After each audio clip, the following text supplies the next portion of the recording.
একদিন কি হয়েছে জানো?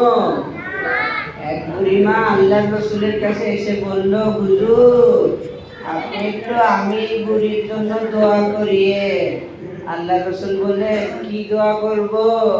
ওই বুড়িমা বলল, আপনি দোয়া করবেন যাতে আল্লাহ তাআলা আমারে জান্নাতে দেয়।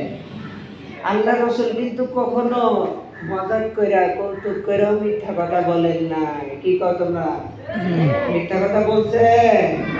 কখনো মজাক কইরাও বলেন নাই।